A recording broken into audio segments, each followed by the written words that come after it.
At Bay Market Cafe, we know life can get in the way of good food, so we're here to offer a hand. Online ordering is back, and this time, it's better than ever. If you overslept and are running out of time, order online and pick it up. Raining? Get it delivered. On your way to go there or do that, order and pick it up. Sun scorching? Meeting? Get it delivered. That way, you can spend more time doing this or that with him, her, they, and them. So whether you need your morning coffee, you're craving a red velvet donut, ramen, a lamb burger, or a falafel pita, order the food you love and skip the line. Pick it up or have it delivered. That's Bay Market Online.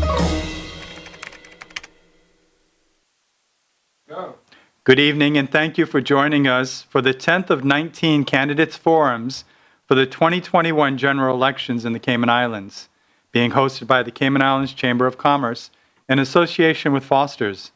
My name is Will Pinot. I'm the Chief Executive Officer of the Chamber. I'll serve as panelist and moderator for this evening's forum, and I'd like to welcome Cayman Brac West candidate Maxine McCoy-Moore and thank her for accepting the Chamber's invitation to participate in this forum. Fellow candidate Moses Kekernel declined our invitation due to another conflicting commitment. Mrs. McCoy-Moore, your willingness to appear on this forum this evening demonstrates to voters that you take the democratic process seriously and are ready to respond to a series of questions on the top issues as identified by a recent online chamber survey.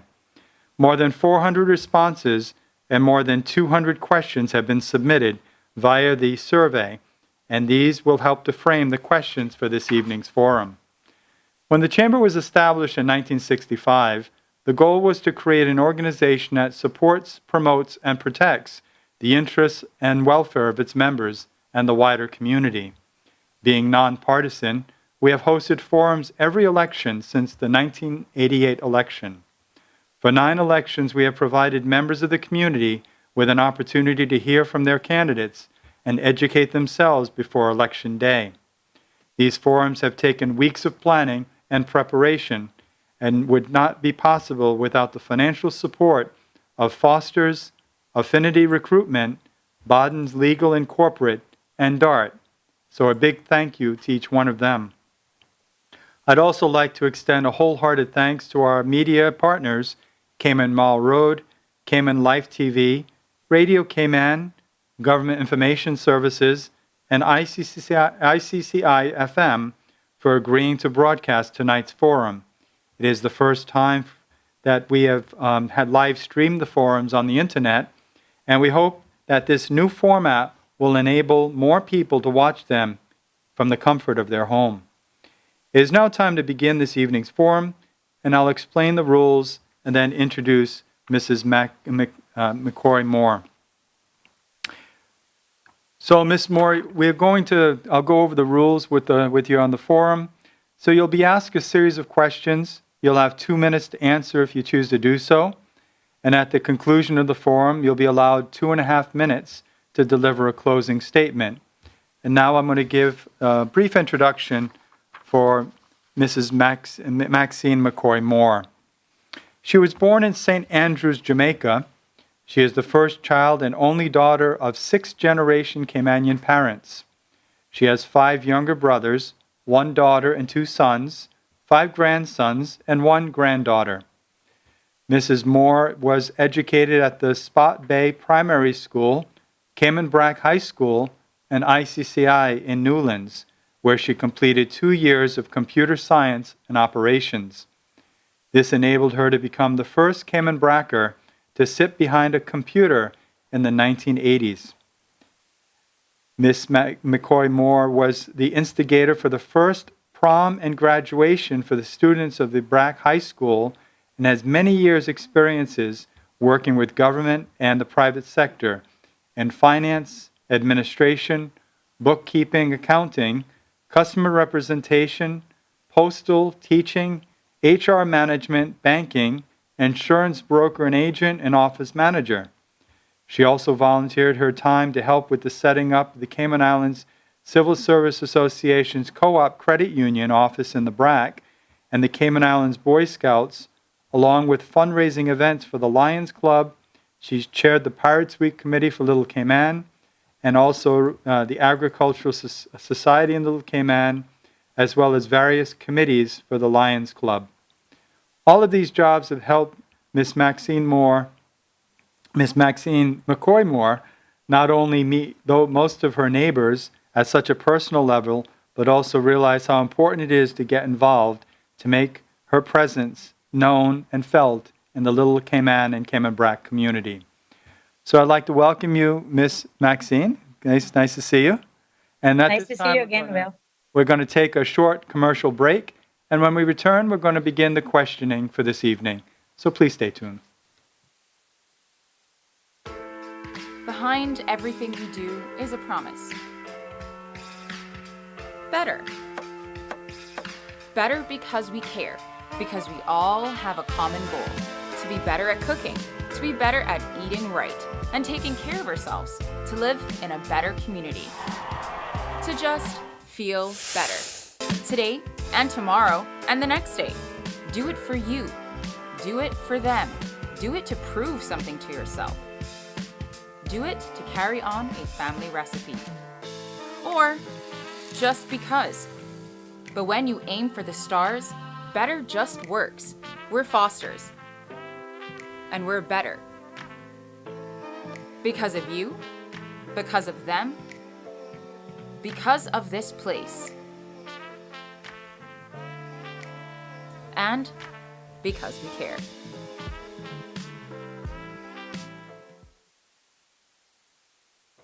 Welcome back to the Cayman Brac West and Little Cayman Candidates Forum for the Chamber of Commerce. I'm going to begin questioning this evening. So the first question for Mrs. McCoy Moore. What makes you the ideal candidate to represent the constituency of Cayman Brac West and Little Cayman? Hi, Will. It's nice to see you again. I'd like to say I have a PhD, and my PhD goes like this. P for perseverance for all generations. H for health and education prioritization. D for dedication and determination to get it all done. I'm a people's person. Everybody in Cayman Brac and Little Cayman, and in fact, in the whole Cayman Islands, just about know who Maxine McCoy Moore is. Those in Grand probably know me by Maxine Thompson, the queen of country of the Cayman Islands, because I love singing. And I do feel that I'm the ideal candidate because I have persevered over the years. And the reason why I cannot give up is because I do not see anything positive as yet done for the children of the Cayman Islands as a whole. I don't see anything put in place for the elderly that is make sure that it is done. Okay, they got a lot of NAU, they got a lot of rest homes, the Pines, the Coconut Community Center, but we experience every year hurricanes, and we found out last year that maybe earthquakes too. But the one thing that I've noticed is that the shelters on the Bluff, Cayman Brac, the Ashton Ruddy, and the Seamans, they're filled with all the old folks because Cayman Brac has a lot of old folks. And then there's no space for nobody else. I do feel that I would represent not only just Cayman Brac West and Little Cayman, but the whole entire Cayman Brac and Little Cayman in a way that no other MLA, or should I say MP, Member of Parliament, that they have now been renamed, has ever done. And that is because I have been here. I feel it. I've been through everything, including the high cost of living. The way that, that they tend to forget, the government tends to forget that there are 3 islands to take care of, not just 1 or 2. Thank you very much, Miss Moore. That's the time up for the first question. So we'll move on to the second question. What 2 or 3 national issues would you seek to address if you're elected? Definitely, the first one I would address would be the healthcare situation. We must see a little bit further than our nose.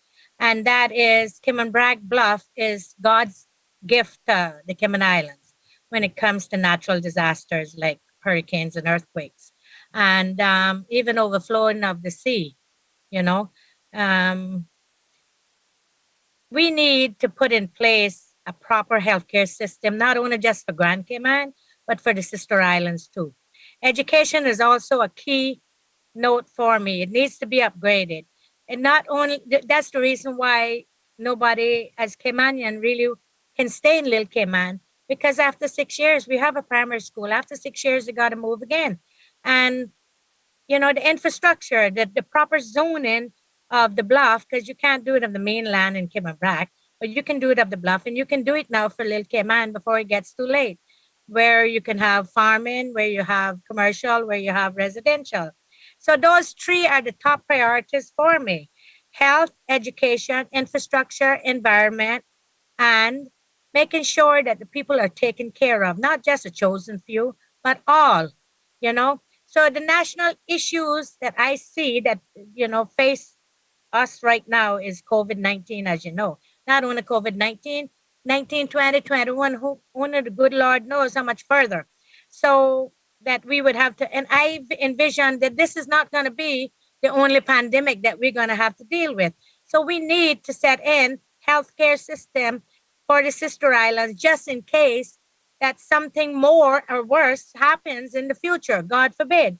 But at the same time, I do see that it is a necessity to set in place the hospitals on the bluff in case of a major hurricane or earthquake, God forbid again, happens, because it is possible. Thank you.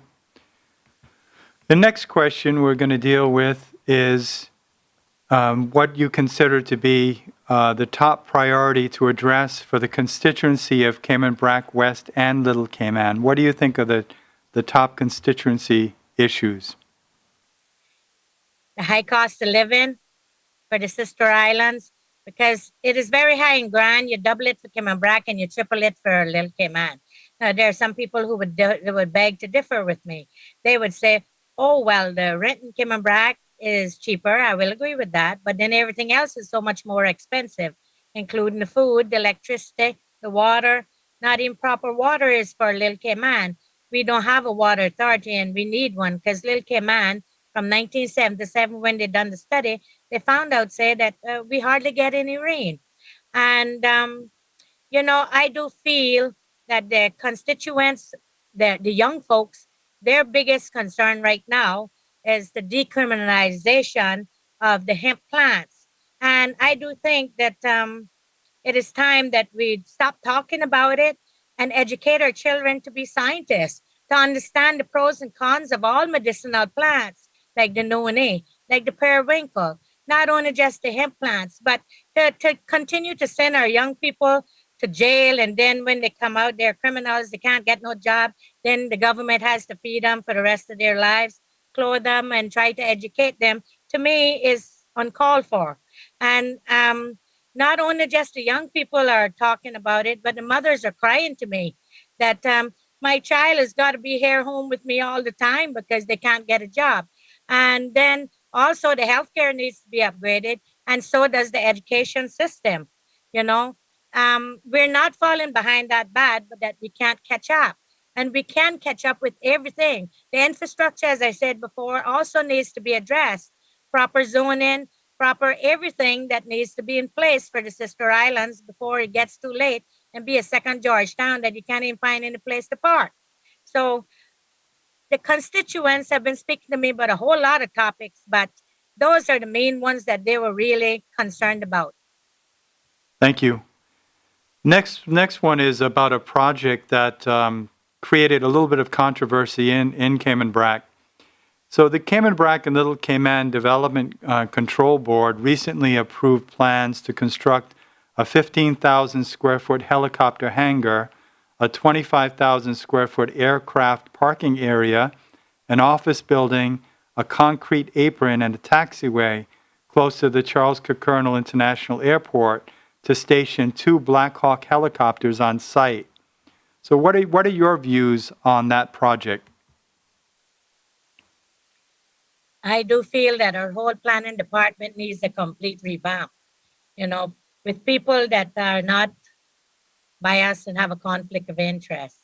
Um, Whereas when I read up on what they're going to do, I don't think it's such a bad idea per se, but I think it's in the wrong location. And it will disturb everybody's way of life. You know, helicopters taking off all hours of the night, all hours the morning, noon, and night. And to forget about our past cultural heritage and just fill it in with no consideration whatsoever, I think was very inconsiderate. That should have been put towards for all the people to decide before the piece of land sold and what they're doing there. Everybody disagreed about. Just like everybody disagreed about the new marine parks up at Point of Sand. So I do know years ago when they were doing a project here in Little Cayman, I fought against just me and my family, the McCoy family here in Little Cayman. We fought against them um, closing up a underground cave that had about 500 rock iguanas in it. But unfortunately, when you buy a piece of land in the Cayman Islands because of the improper zoning that they have, they don't listen to you when you tell them, say, no, don't cover that up because don't do this or don't do that. So it just needs to be handled in the right manner. And that helicopter hangar, I still wonder how many Cayman Brackers or Caymanian as a whole will get a job there. How many will be trained as pilots? How many will be able to get a job, even though we don't all agree with it? It's going to come true, whether we like it or not. It's already been approved. Okay, thank you. So the next question we'll deals with what are your ideas to lower the cost of living in Cayman Brac and Little Cayman? Wow, you need to lower it all in the Cayman Islands, not just here, because we do pay after you pay all of that import duty in Grand Cayman, we don't pay any more import duty, but we got to pay a second freight, and in Little Cayman, a third freight. We got to pay Port Authority charges here in Little Cayman, and we don't have a Port Authority. We don't even have a proper dock. It's drive on, drive off. God forbid that an accident do happen, but it's just right there waiting to be happen. It's just a matter of when. Now, Cayman Brac does have a proper port, but it also needs to be upgraded.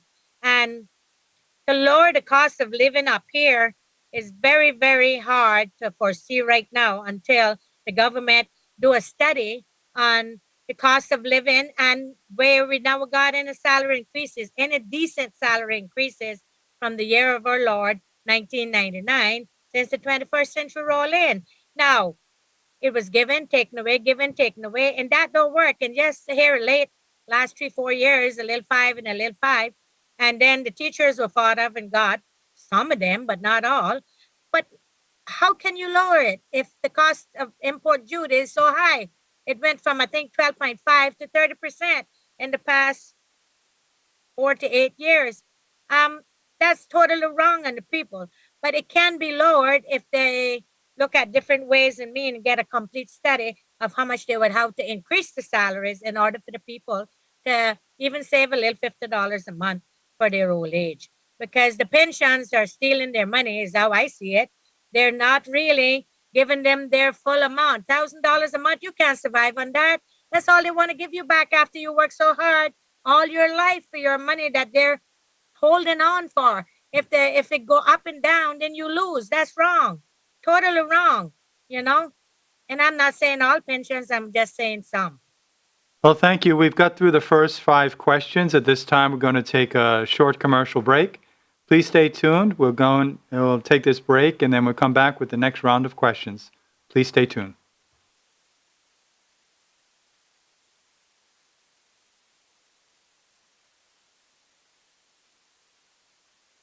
For any 5-packs. The meat is always fresh and never previously frozen. It's the perfect way to stock up for the week. That's dinner sorted. Look out for Pick 5 in the meat department at all Foster's supermarket locations. Foster's, better value because we care.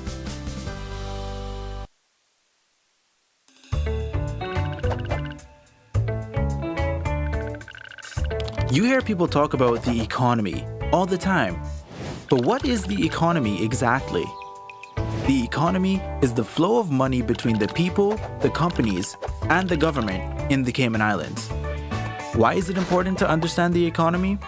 Well, just like the engine of a car, the better we understand the economy, the better we can make it run, and the more prosperous we can become as a community. The first important thing to understand about the economy is that the private sector is the main source of all wealth. Think about it. Most people work for companies in the private sector, both big companies and small businesses.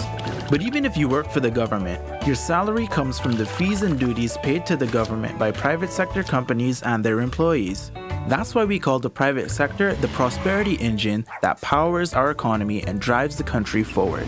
When business is booming, companies have more money to spend on salaries, bonuses, and promotions. Employees with more money buy more products and services from other businesses. All those people and businesses spending money generates revenue for the government, which pays for important services like education, roads, emergency services, and care for the elderly. So when the private sector is doing well, everyone does well. But when the private sector isn't doing well, like during a recession, the money dries up and everyone suffers.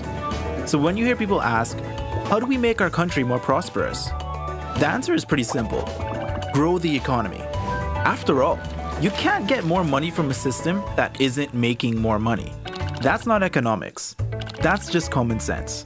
In this video series, we're going to take a closer look at our economy to see how we can fuel our prosperity engine and how to make sure everyone benefits. For now, thanks for watching, and remember to share this video with your family and friends so they can learn more about our economic prosperity engine.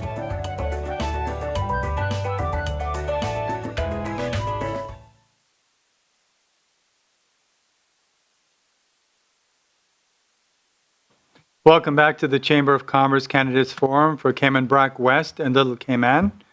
We're now entering the second round of questions. And for the first question, we're going to talk a little bit about employment. So what is your view about the Department of Work and the current priority of employing Caymanians? Would you propose any changes to the current system? And if yes, what would you recommend? At present, right now, there are too many people here on work permits. That's my viewpoint, my opinion. Now, I get a lot of criticism saying, who am I to criticize when I hire foreigners? I said, yes, I do, because the Caymanians cannot come because after 6 years, they're going to move again. Once you put in the infrastructure, then a lot of Caymanians will move to Little Cayman and Cayman Brac. But in the meantime, work has to be done. Right now, I think after this COVID kind of lift a little bit better and the borders open up, that we should give our Caymanians or whoever are here, including the work permit holders that are here. Because I consider a person who lives and work here in the Cayman Islands are Caymanian, whether they got a piece of paper or not, because they're here living, they're here working. So work and NWDA and immigration, it all needs to be a complete revamp and a complete looking over to make sure that the Caymanians are given first priority and they're treated as the first citizen in their own country and not a second-class citizen. Like, I'm totally shocked at the airport in Grand that you don't see one Caymanian face there. And it used to be loaded with Caymanian smiles, and Cayman Brac is getting to be the same way.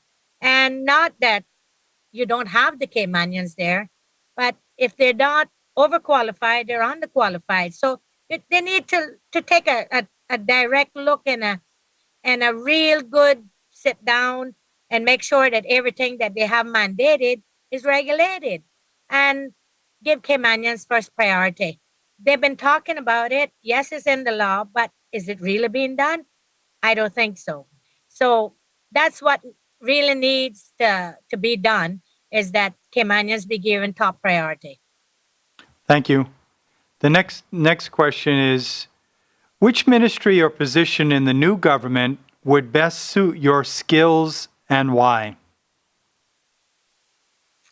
district administration or education. District administration, because I used to work at Public Works in Cayman Brac, and I done all the budgeting from 1977 till when they moved me to Grand Cayman, 1981.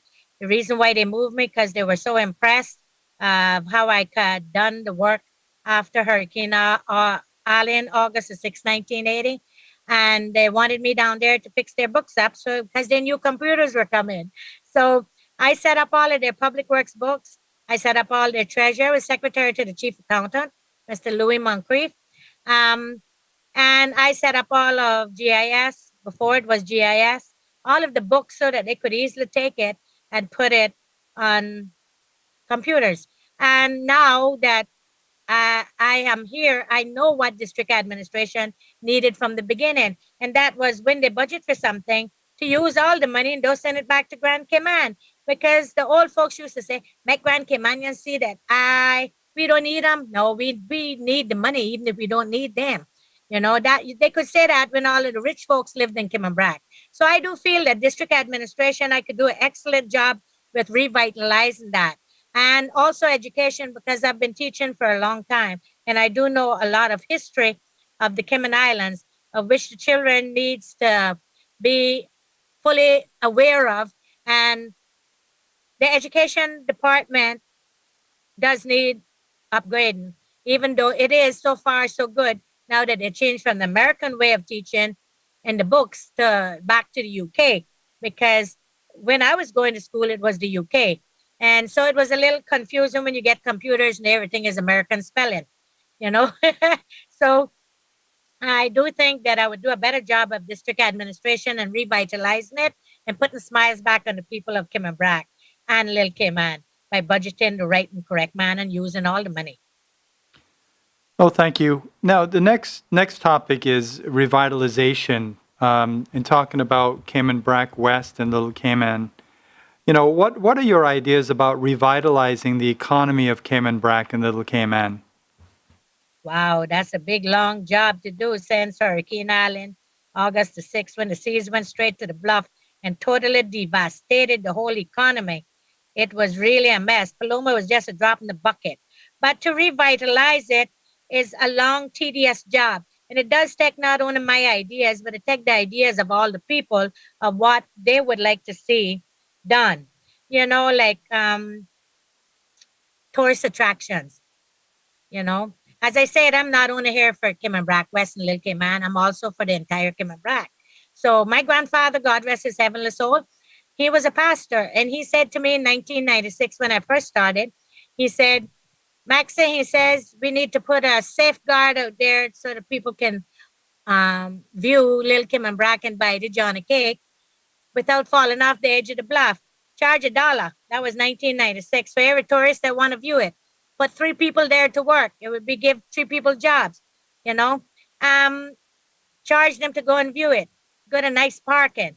That is a good example. What we need to do is zone off that bluff properly first and revitalizing it with agriculture, revitalizing it with self-sustainable fruits, vegetables like Margarito Farm or farmer for many years. And Lil Cayman has a bigger problem because the iguanas eat everything and that's no life. That's the God Almighty truth. They do eat everything that you try to plant. But I'm still trying my farming, you know. You have a lot of historical sites that needs to be preserved. And where they're going to put that new hangar is one of those that they should have preserved. There are a lot of them on Lil Cayman and Cayman Brac. And who knows, we might have another crystal cave here that we don't know nothing about. Up at Long Beach in Cayman Brac could be another tourist attraction. You know, there's so many places that can be revitalized that attract tourism and staycationers. Thank you. The next topic is transportation, and we'll take this for all of the Cayman Islands. So significant development projects are underway or have been approved around Grand Cayman. What additional changes to roads or public transport systems would you like to see above the current road improvements already announced? And also, do you support placing a limit or restriction on vehicles imported? I do.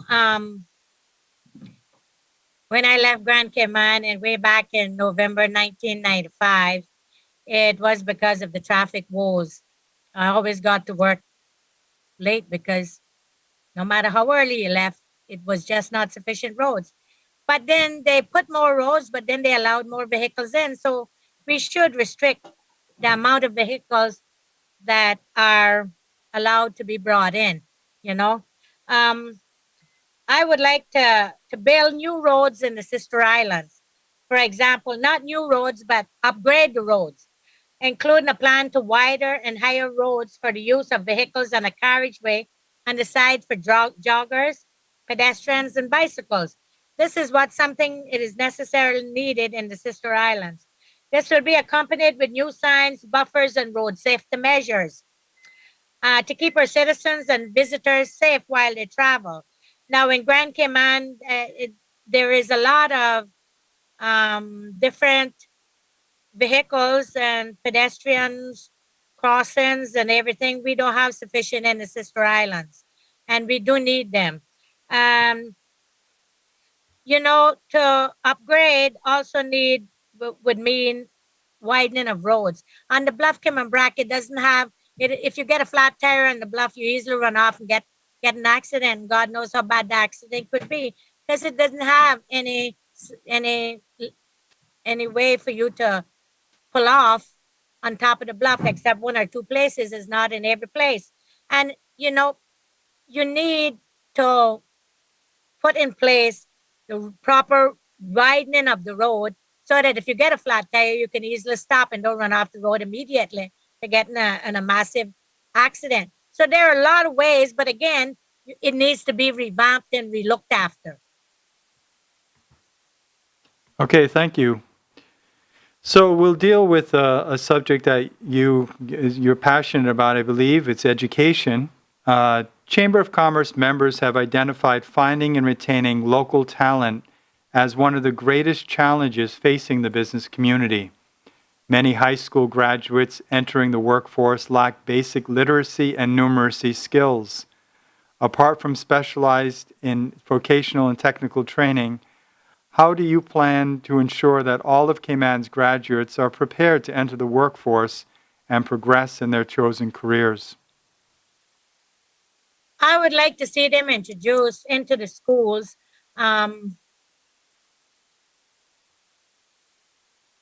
a standard of education where it teaches the children how to budget, teach them how to even open a bank account, teach them not only how to read and write or your ABCs and 1, 2, 3s, but how to actually survive after they graduate from high school.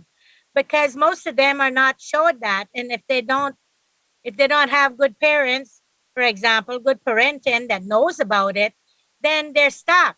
So I would like to see that educational wise, all of the children are not just upgraded to the next class unless they actually pass certain exams. And if they don't pass them, they got to stay in the same class they were in. When I was going to school, that's how it was. If you were not smart enough to move on, because not every child is at the same level. Everybody is different. Somehow special needs, somehow autistic problems. We should have different schools for all these different kind of children because not everybody is at the same level. So in order to help them, we need to introduce a new system. And the system would be that not everybody is treated at the same level. So train more teachers, train the ones that are autistic, they be taught in the right manner how to operate. The ones that are special needs, the same way. Now, those that are normal, they need to be showed, including all of the special needs and autistic children, they need to be showed also how to budget and how to take care of themselves after high school. We need to expand our educational system. We need to upgrade it. And it is a good system. It just needs to be regulated and mandated in the right way. Well, thank you very much. We've gone through 10 questions now. We're going to take another short break. And when we return, we'll begin the next round of questioning. Please stay tuned. March in Cayman is hot, but at Foster's, it's frozen. Frozen Food Month is back, and we're giving away 4 $250 Foster's cards. To enter, just purchase any 3 products from the frozen department from now until March 27th. It's that easy. You could grab a frozen pizza for dinner, frozen berries for a morning smoothie, and frozen plant-based sausages for something different. Exactly. Just don't forget to enter online at fosters.ky/frozen food month. Foster's, better because we care.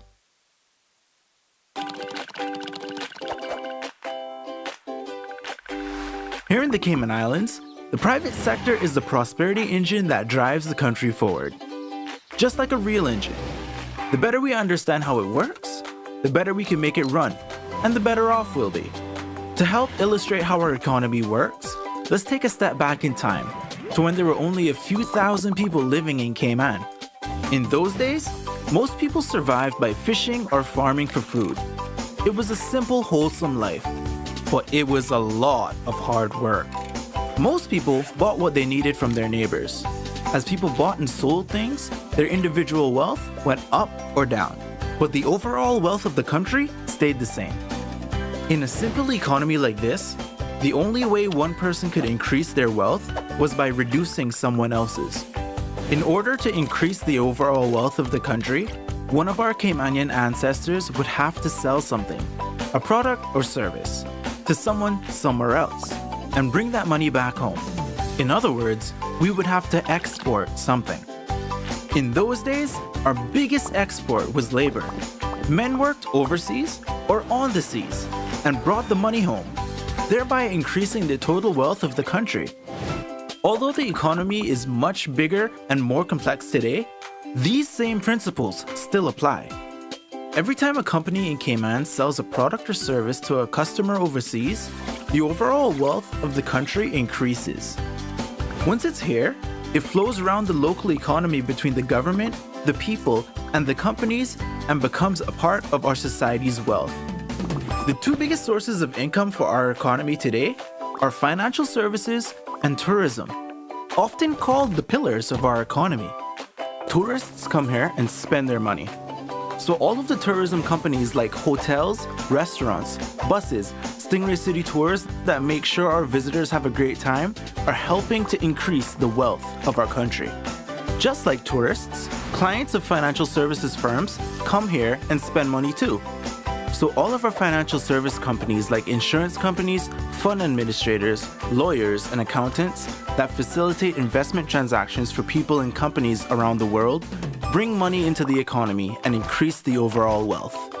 The point is, if we want to increase the prosperity of our country, the best way to do that, in fact, the only way to do that, is to grow the private sector. In particular, the companies at the front lines that bring the wealth here from overseas in the first place. In the next video, we'll talk a little about how money moves around the economy. For now, thanks for watching, and remember to share this video with your family and friends so they can learn more about our economic prosperity engine.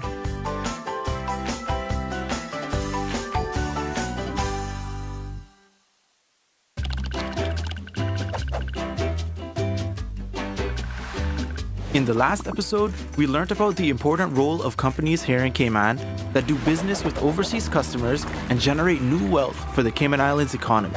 But what about all the other companies in the Cayman Islands? How do they fit into our prosperity engine? Every business in the Cayman Islands falls into one of 3 groups, or tiers. Each tier plays a critical role in our economy. The first tier is made up of all the companies that do business with overseas customers and bring money into our economy. Companies in this tier are like the gas tank of our economic prosperity engine. The more we have in the tank, the farther we can go. Although most well-known companies in this tier are in financial services like Butterfield Bank or tourism like the Ritz-Carlton, there are many other well-known Tier 1 companies doing business with overseas customers like Uniregistry, Health City, and all of the companies in Cayman Enterprise City. The second tier of the economy is all the companies that do business with other local companies, like IT and marketing consultants, or companies that sell supplies to bars and restaurants. These companies are also very important because without them, the companies they supply would need to buy their goods and services from overseas. So while companies in Tier 1 bring money into our economy, companies in Tier 2 help keep it here. The third tier is made up of all the companies that provide services to people that live and work in the Cayman Islands. Companies in this tier include supermarkets, dry cleaners, mechanics, gyms, doctors, dentists, architects, house builders, florists, and gardeners. These companies are important sources of employment and business opportunities for our people.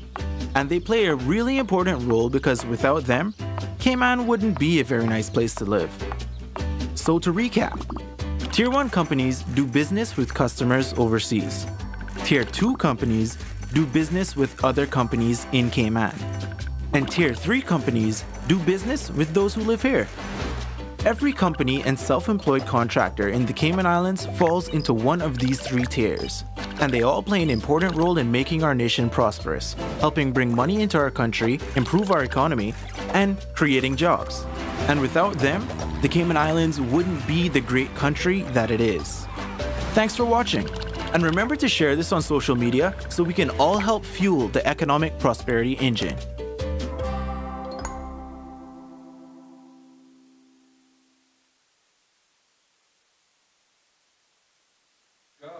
Welcome back to the Chamber of Commerce Candidates Forum for Cayman Brac West and Little Cayman. We've gone through the first 10 questions. Now we begin the next round of questions.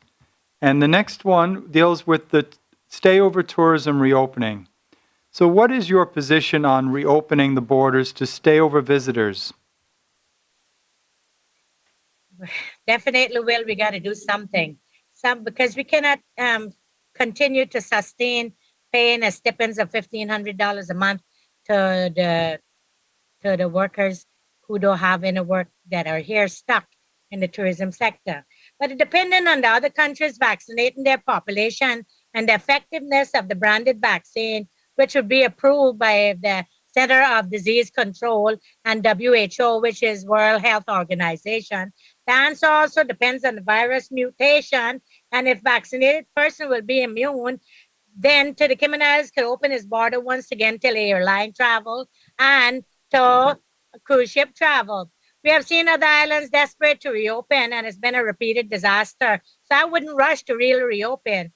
If we did open, once 80% of our population here is vaccinated on all three islands, we would allow, but we also got to think about the children that are not vaccinated that might be coming in. So we have to put in place a stipulation that the children and parents would have to still be quarantined for that 10 to 14 days.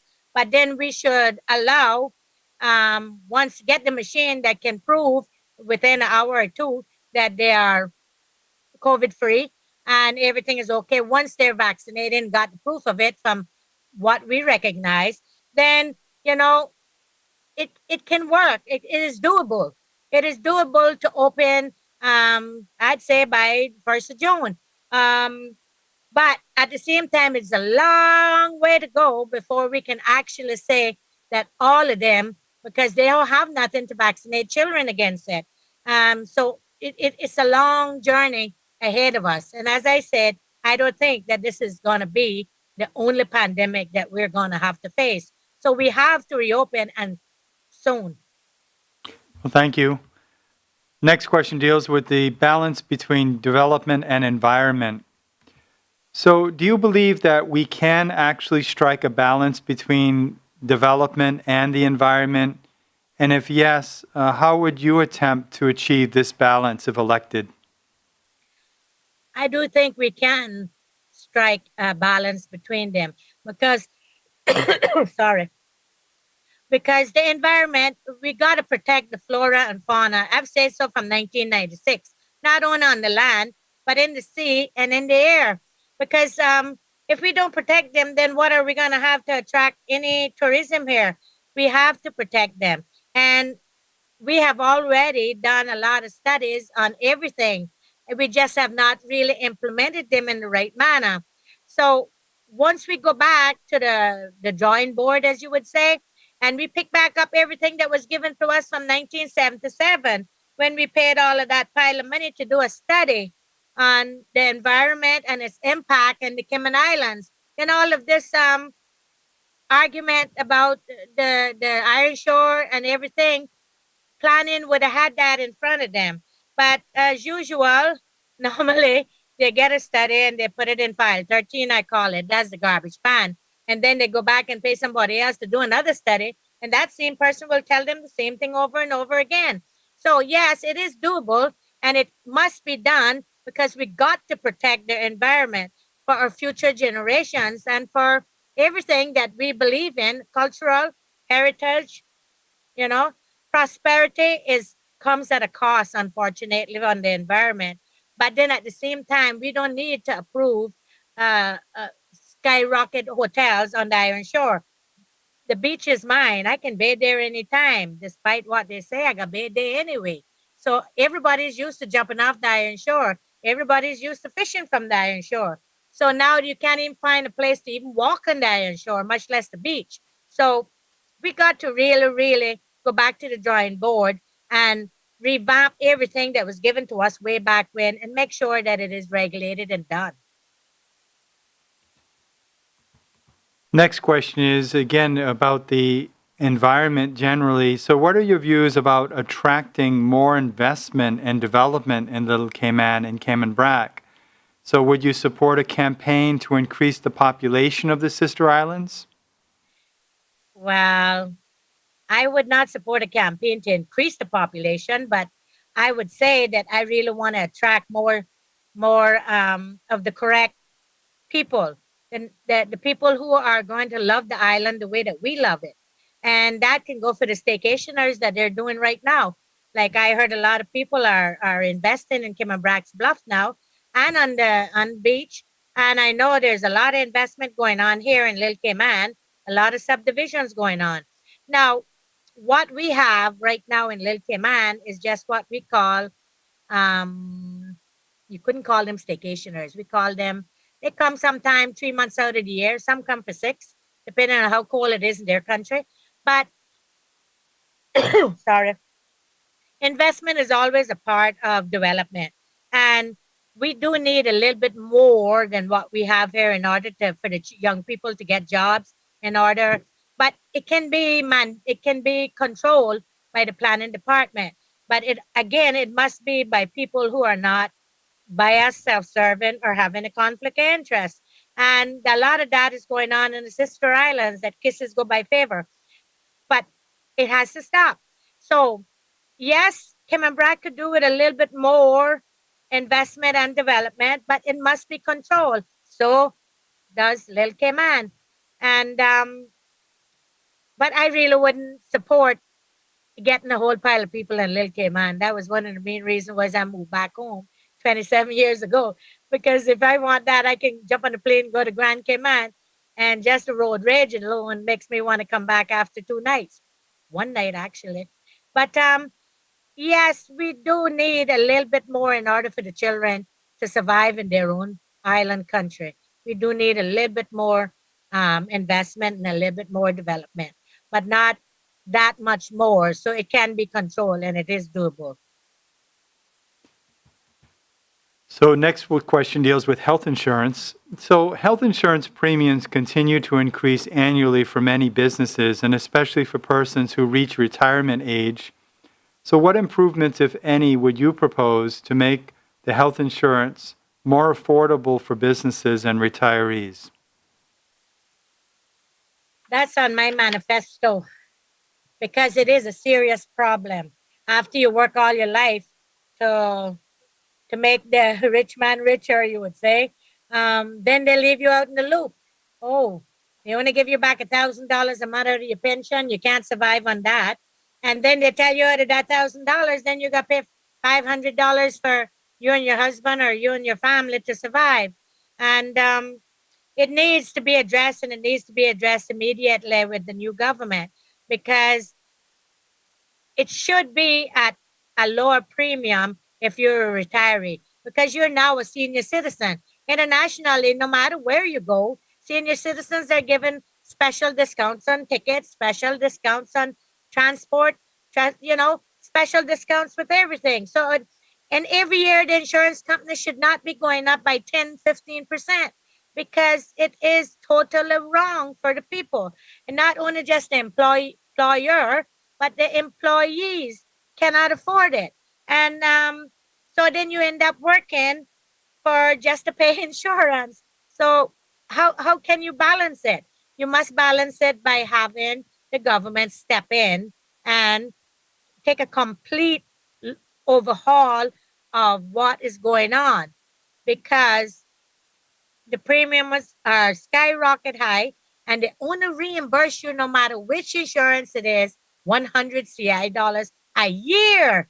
And just as you open the door of the doctor's office, that's $250. You haven't even said hello to him yet. You haven't even met him yet.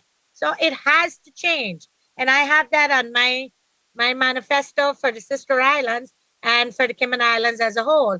So it has to be something that can be set in place to protect not only the senior citizen, but everybody in general. And the last question in this round of 5 questions is affordable housing. So the availability of affordable housing is a major issue in Grand Cayman. Is the situation in the Brack and Little Cayman similar? And what would you recommend to address this important national issue? It's a big problem.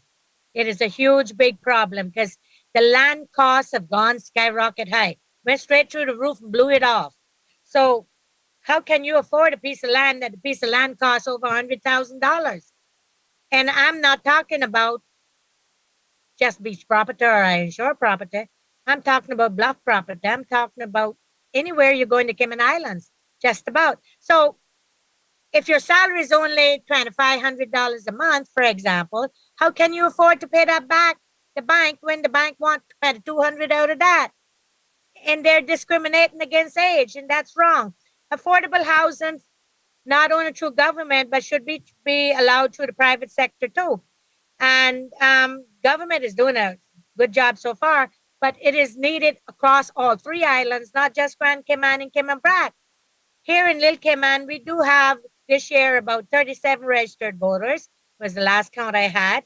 That's not the updated one on the 1st of April. So we need to address it, and we need to address it before it gets too way out of hand that you can't address it at all. So if I I am chosen to represent the people of the islands, I would make sure that no more affordable housing be put on the mainland in Cayman Brac. They all be put on the bluff.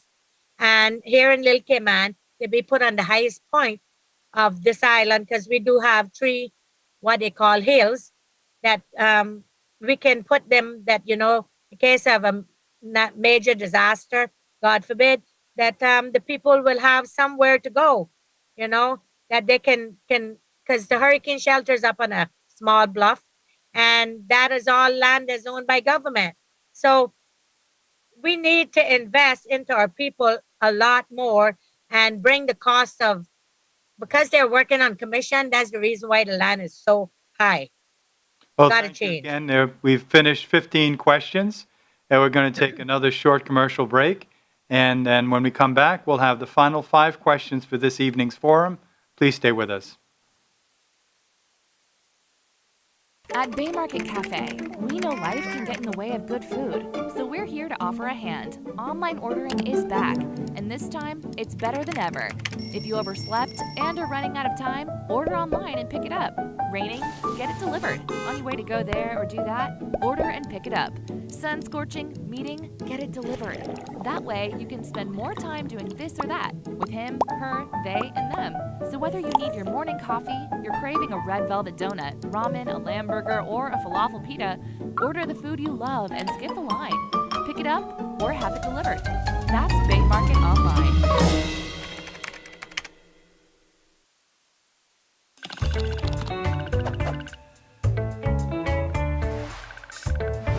When companies do well, everyone does well. Not just the business owners, but the employees, other businesses, the government, and even the customers. Seriously. To learn how, let's look at how money flows through a company. When a company sells its goods and services, they receive money, which is called revenue. That money is then split up and used in a number of different ways. Some of the money goes to employees. To keep it simple, we'll call this salaries. Some of the money goes to pay for products and services the company needs to keep running. Those expenses are called overheads. Some of the revenue goes to the government in duties and fees. And finally, any money left over goes to the owners of the business as profit. So no matter what products or services a company provides, it's like a machine that takes in money as revenue and spits money out as salaries, overheads, government fees, and profits. It's really that simple. Every dollar that a company takes in gets turned into one of those four things. Okay, so how does it benefit everyone when companies do well? Let's take a closer look. First, with salaries. Salaries are important for the economy because most people get most of their income from their employment. Next, government fees. In the Cayman Islands, the vast majority of the government's revenue comes from duties and fees paid by businesses. That money goes to pay for important government services like education, emergency services, healthcare, and infrastructure. Then we have overheads. Quite simply, one company's overhead is just another company's revenue. When a hotel needs supplies, they buy them from local suppliers. Those suppliers turn that revenue into salaries, overheads, duties and fees, and if they're lucky, profit. Some people think that business owners make too much money, but the truth is, the average company only makes 7.5 cents in profit for every dollar in sales. And that's assuming they make a profit at all. The other 92.5 cents goes to pay for salaries for staff, overheads that become revenue of other companies, and duties and fees that pay for the government services we need. In order to become successful, most business owners have to work extremely hard and take a lot of risks. If it wasn't for the ability to make a profit, the owner wouldn't have started the business in the first place. And if nobody started any businesses, there would be no jobs for employees, which means no salaries, no overheads to support other businesses, and no money from government fees to pay for our government services. So yeah, when companies do well, everyone does well. In the next video, we'll take a closer look at why countries need economic growth. For now, thanks for watching.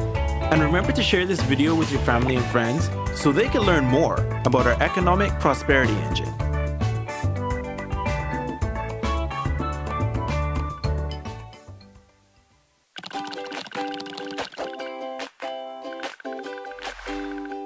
Most people want the same basic things in life. They want to be safe, healthy, happy. They want a good job. In a word, people want prosperity. So how can we create more prosperity for Caymanians? Another way to say prosperity is standard of living. There are 3 basic ways to improve this.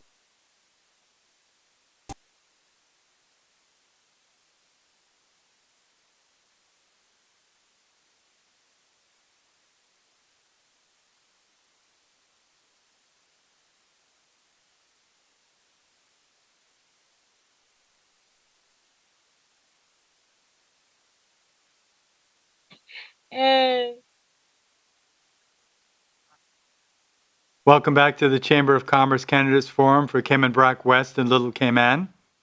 Now we're entering into the final round of questions. And for this final round, we're going to begin with the subject of new industries for Cayman Brac and Little Cayman. So what new industries would you seek to encourage to set up in Cayman Brac and Little Cayman if you were elected? Well, we all know that Grand Cayman survives on a lot of offshore banking, insurance companies, and reinsurance companies. Like I was an insurance broker for 14 years, so I know a lot about that. I would hold meetings with local offices and offshore companies to persuade them to relocate on the bluff Cayman Brac and or the higher points here in Little Cayman. Bearing in mind, as I said, we do have 6 months out of the year hurricane season. So when I even hit Grand Cayman, the offshore companies and the offshore banking ran away to where wasn't hit, ABC Islands and Nassau and Bermuda in order to operate. If they put something on the bluff, office for every one of them, they would be able to just move there. So it'd be easier for them. But focusing on portraying less traffic, low cost of living, peaceful and safe environment, a solid infrastructure that is there now, and a multiple daily flights into the Cayman Islands by our national airline, Cayman Airways.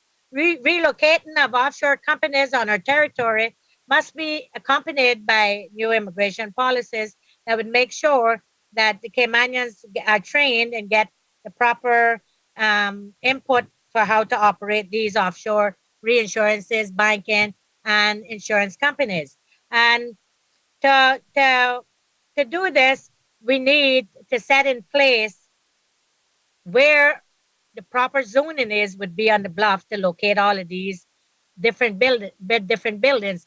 And every one of them, all they need to do is put a cement roof. And in a hurricane, they can operate in the right and proper manner. And there's no reason why they can't be relocated. I said that from the year of our Lord 2021 years ago. And it's about time that it be set in place that, you invite them to relocate because of all of these natural disasters that can happen. Thank you. The next question actually weaves right into the financial services industry. And given that the financial services is critical to our island's economy, if elected, how would you respond to the FATF gray listing and the European Union's intention to blacklist us, even though we have met most of their requirements? Well, we all know that the outer world spins around on time. We cannot be late with putting in any information whatsoever. We should be proactive with that. We should have those all in before they ask us to have them in. And we should be transparent. And we should be in a manner that would be well pleasing to everybody. Because, and to say the Caymanian way, I soon come, don't work in the outer world. You know that well, I know that. The whole wide world know that. So we were not blacklisted before. We were blacklisted this last time because it took us 3 days or 3.5 days, something like that, I was told, to present what we had to present. Yes, we have to restructure our way of thinking and don't say, I soon come, I soon get it for you. No, we need to have everything in order, be transparent about it, and they will never have to blacklist us ever again. The FATF or none of those other corporate offices that run the whole wide world. So in order for Cayman to keep up and to get back up from whatever they are, grade they are now in the financial industry, we have to make sure that we're proactive with everything and get it in on time. In fact, before time, that they can't say, well, we're still here waiting on the Cayman Islands to present X, Y, and D from their financial section of the government or the private sector as a whole. So that's the only how that we're going to be able to keep up with what is expected of us and what we know that we must do. So get it all together, all in time, present it before time. And if there's any problems that need to be changed, we can get them changed in time. Thank you. Next subject is the National Lottery. And the question is, the introduction of a national lottery has been discussed for many years as a way of funding education and infrastructure. What's your view on introducing a national lottery, and would you introduce it if you were elected? Well, let's put it this way. Is never, ever going to leave the Cayman Islands, not selling numbers. So I do think that a lot of people feel that if they lose selling the numbers on the cover, that it would be the biggest disaster. They would never be able to survive, But I do think that, me personally, I do think that will and can even be better for the Cayman Islands, not a casino. I'm not really approved of any casino. I'm talking about the numbers now, which is a lottery. The people who are selling now wouldn't have to hide.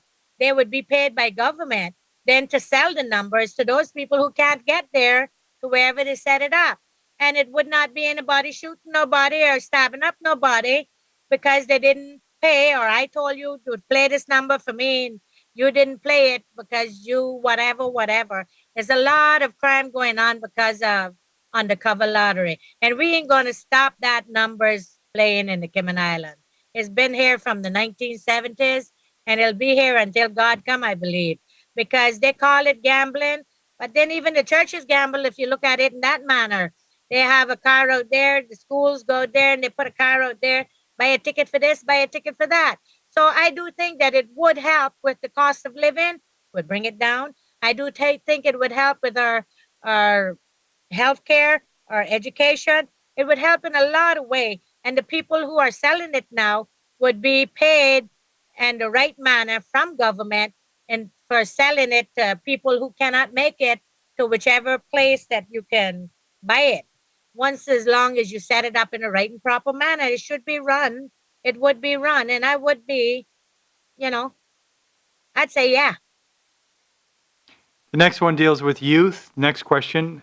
What do you regard as the top two issues facing our youth today, and how do you intend to address these concerns if elected?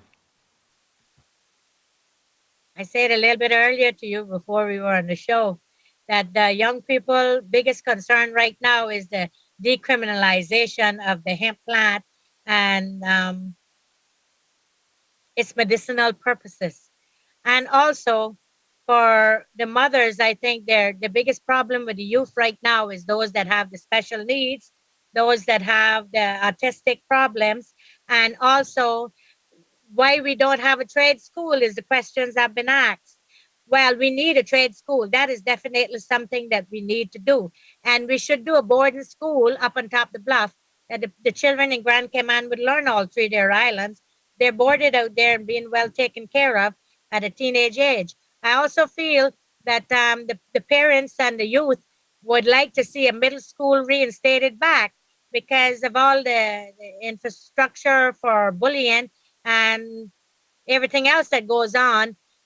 Between, I think that the middle school should go back to being year 7, 8, and 9, and the high school year 10, 11, and 12. And that way you would cut out some of the bullying. But the biggest concern of the young people right now, as I said, is that decriminalization, that you don't throw them in jail for doing things that they ain't supposed to do. And liquor is the same way, you know. I do think that the liquor licensing should put up for children to don't drink like the international world to 21, not 18, because 18 is too young for you to understand how to control it. It controls you. And whereas I'm in not agreement with everybody walking around being weed heads, as the old folks would say, I am in agreement for scientists being made out of our young folks and them learning the pros and cons of medicinal plants, because all plants are medicinal just about in every way. And the young people are concerned about that mainly. And the final question for this evening deals with the elderly. And what would you recommend or support additional programs to assist the elderly population in Cayman Brac, Little Cayman, and the Cayman Islands in general? And if yes, can you please elaborate on the programs or assistance you'd provide? Yes, I do think that more programs are needed. In Cayman Brac, I know, for example, those folks that are so down and out and trying to do things to themselves that they shouldn't even be thinking about doing. You know, they're not allowed to take their own medication. So they got to go every day to the faith hospital. We don't have no pharmacies like how Grand Cayman has. And Grand Cayman has a lot of old people just like we do, and a lot of people who need help, not only just physically, but mentally. So yes, there are a lot of programs could be set in place to help these kind of people, you know, that they don't have to worry about how am I going to get my medication again. You know, the taxis are limited on the Brack. You have a lot of them in Grand, but they're limited on the Brack, and there are no taxis in Little Cayman. And the older folks here, most of them still drive. So they're up in their 80s and trucking 90 years old, and they still drive because there's not much traffic. But in Cayman Brac too. But then there are a lot of people who never drove in their life. So how are they going to get their medication? How are they going to get their therapy that they need, how they're going to do all of this. So there's a lot of programs that can be set in place to help the older folks in every way that we possibly can. Remember that it was because of them where we are today, you know, the old seamen them that they just can't get out of bed, some of them anymore. Some of them can still get out of bed, but you know, they just can't take care of themselves anymore. They took care of us. We should take care of them in every manner that we possibly can. And that not only goes for the older folks, that goes for those too that are mentally disabled. We need a place for the mental in the sister islands on the bluff too. I say on the bluff for everything because it protects us from all kind of natural disasters. So yes, I agree. Well, thank you. Thank you for responding to the 20 questions. We're going to take a short commercial break, and when we return, we'll have closing remarks from our candidate, Miss Maxine McCoy-Moore. Please stay tuned.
Back to the Chamber of Commerce Candidates Forum for Cayman Brac West and Little Cayman.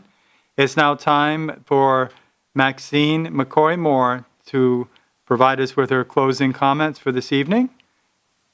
Over to you, Maxine. Thank you, Will, and thank you everybody for listening. Remember, MAM, that's my initial, Maxine Avon McCoy-Moore, MAMM, will be Cayman Brac and Lil Cayman Best MP. Once you all come out and put 1X by my name, please, no more than 1X. Last time I got 2 and 3 and 4 and 5 X's. Today we are launching together on a journey that has its eyes clearly settled on the future. The opportunity to serve you is definitely thrilling. I recognize my role as a member of parliament to be a very powerful tool for positive transformation amidst this historical moment that we are currently living in. Still, as I said before, I'll say again, I can't run this race alone. I will enhance this speech to say, no man is an island and no woman stands alone. I could go on and on with improvements that are needed, but I'm just taking it one step at a time. I need your input, not only just my input. My next meeting will be on the 26th of March at 7 o'clock at the Western Community Park. Please come out and enjoy a fun-full evening between 7 and 9 and maybe a little bit later. I invite you to share your thoughts and ideas with me to cherish our beautiful Cayman Islands and especially Cayman Brac and Lil Cayman. Nourish me with your forthcoming plans that you envision. This way I can truly state that you have elected me, and before committing to this position of being your true representative in the Cayman Islands House of Parliament, your visions will and can be added to my list of must-dos. Please don't forget to introduce me to your neighbors and your friends. Those 98 Cayman Brackers who voted for me in 2017, invite 4 or 5 more people to, and that way I will get in to help you, not only for today, but for future generations to come. One day we will pass on the baton to the next generation, and it is our duty to run harder and go further than the person who handed the baton to us. I wish to leave this world with a couple of islands that are better than they were when I was a little girl growing up between Cayman Brac and Lil Cayman. Let's work together to accomplish this mission. Thank you so much. Let's work together to accomplish this mission. I will keep praying to our God, our Creator, that you all will understand that Mom will be Cayman Brac and Lil Cayman best MP. Let us all stay safe and healthy as the Cayman Islands are right now. Let us all work and live and keep our islands COVID-free as we aim to be, and healthy as we should, and crime-free as we always used to be. God bless each and every one of us. Thank you. Well, thank you. And on behalf of the Chamber Council and staff, I'd like to thank the Cayman Brac West and Little Cayman candidate, Mrs. Maxine McCoy Moore, for participating in this evening's forum. I trust that the forum will help to inform voters when you go to the polls on the 14th of April. I'd also like to thank Foster's for their major sponsorship of the Chamber's candidates forums, as well as Affinity Recruitment, Bawden's Legal and Corporate, and DART. If you are interested in viewing more of the Growth Matters video series that have been playing during the commercial breaks, they can be accessed at growthmatters.ky. So please join us on Monday evening as we welcome Captain Eugene Ebanks and Catherine Ebanks Wilkes from the constituency of West Bay Central. Thank you for tuning in, and I hope you will join us tomorrow and Monday evening at the same time. Good night and have a good weekend.